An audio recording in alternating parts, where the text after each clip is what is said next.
Next up, Djois Franklin from Quicket. Djois.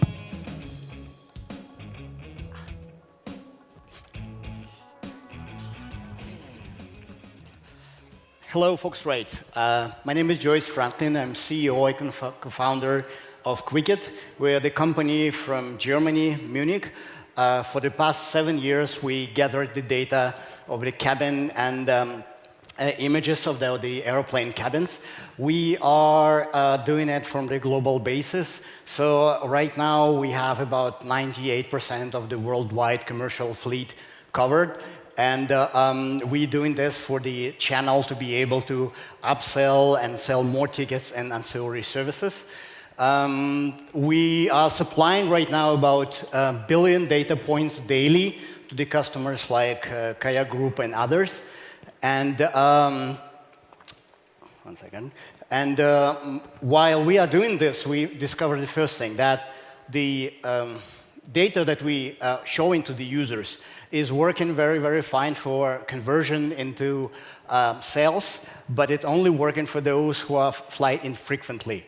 Those who actually see it as a benchmark to look at the comfort level. But for the frequent flyers, the problem is if you're showing them average legroom in this cabin is 31 inches, it's like telling them that average temperature in a hospital.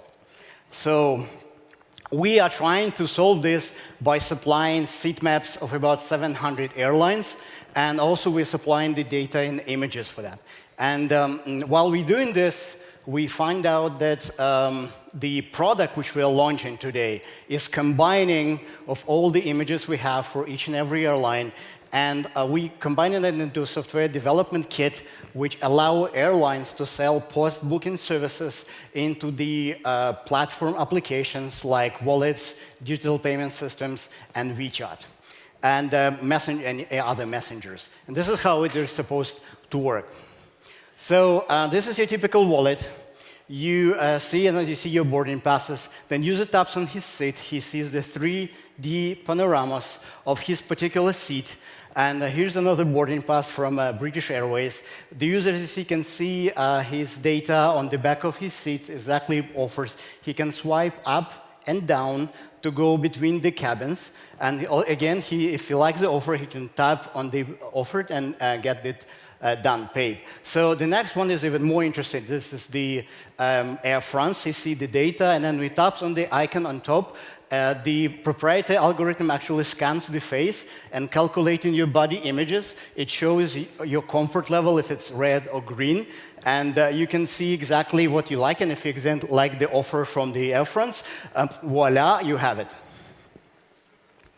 So as you might see, one of the key pillars of this offer is to have renders. So here are the samples of the photos we did. And honestly, without the partners that we are doing it with Airbus, Autodesk, and Google Cloud. We're actually very happy because what it allows us to do is this quality of photorealistic imaging. And not only this quality, but the render times, we moved from 8 hours at the very beginning to about 8 minutes right now. So that's why we actually are very happy to have very bold targets. For the next 12 to 14 months, we're going to render the entire fleets of about 60 to 70 airlines.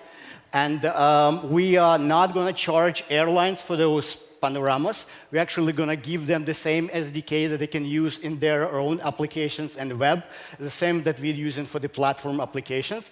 And also, this is in exchange, hopefully, for the access to their booking system for upgrades and seatings.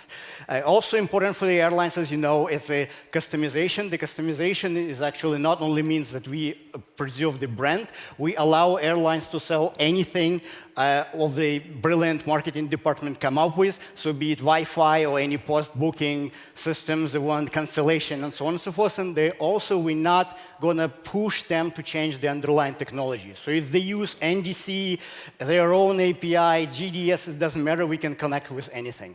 So the most important thing for us is also security and convenience. As you saw from the video, we are using digital payments, and we're going to do that. When we're going to launch with the first partner, partner in about January, February timeframe with limited number of airlines. We're gonna charge them for about less than 1% plus those fees which those digital providers doing. And the beauty of this business model is actually that the more transactional volume will be from all of these airlines participating, the less those fees will be. So the fees are going down when the volume will go up. And volume will go up because if you listen to the Phocuswright, we are on the cusp of having the mobile revolution and mobile explosion in sales. And one of the reasons is that by 2020, and about every other worker in your office will be either a millennial or younger. It means this digital avalanche of digital natives will come to you, and there is a revenue potential that you can capture at any time with us. Thank you. Thank you very much, Djois. Step off the stage. Mike? Focus group, thumbs up or thumbs down? Kind of a mixed bag. Greg, let's start with you. Well done. Nice presentation. I think that this seems like a real opportunity for airlines that just latch on to upsell for ancillaries. It seems seamless. I hope that the execution of how it'll integrate will work well. I also would see that you might have an opportunity around some of the other challenges that airlines are facing around pre-ordering food or deciding what you're going to have while you're on the flight. So it seems if you open this door and it's effective, it seems like it could be really hot for the airlines. I think this is fantastic. Airlines have sucked at merchandising forever. I can't believe when you go through the booking process, economy, business, and first, it always looks the same, just a different price bracket. Being able to see what you get before buying is tremendous. And if you can do those upgrades in Apple Wallet, Google Pay, without downloading the airline's app, I can't believe you're only charging 1%. You should charge 30%, 40% of that upgrade, and they'll pay it, because they're not getting it any other way. I hope you're good at pivoting, because I think you have some great components there. But if I understood correctly, by the time consumers have their virtual boarding passes, airlines have spent millions of dollars on yield management, revenue management. All the intermediaries have tried to upsell you. So I think you have some good things, but in the wrong path. Your A/B testing will prove out. But if you're good at pivoting, I think you'll find great uses for that stuff. Yeah, that was what I was thinking. By the time I get my boarding pass, at least on most flights I'm on, it's pretty well packed. There are very few options. And I think the frequent flyers obviously get the best choice of the seats generally for free. And the price-conscious folks, I'm not sure, are going to really care.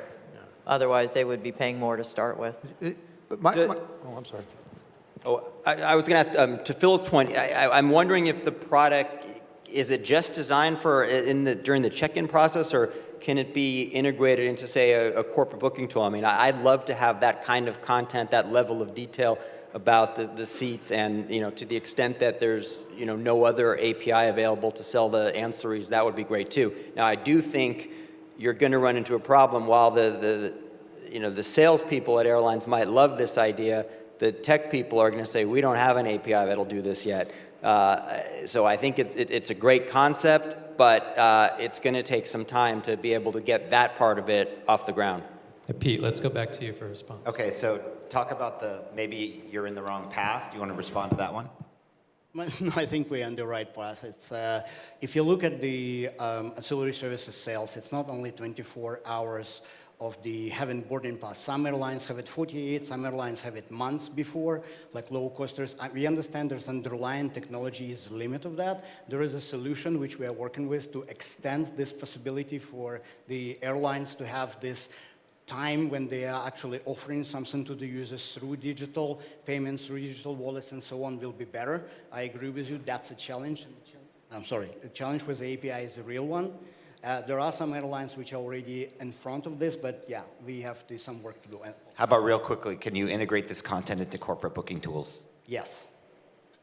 Easy enough. Thank you very much, Djois.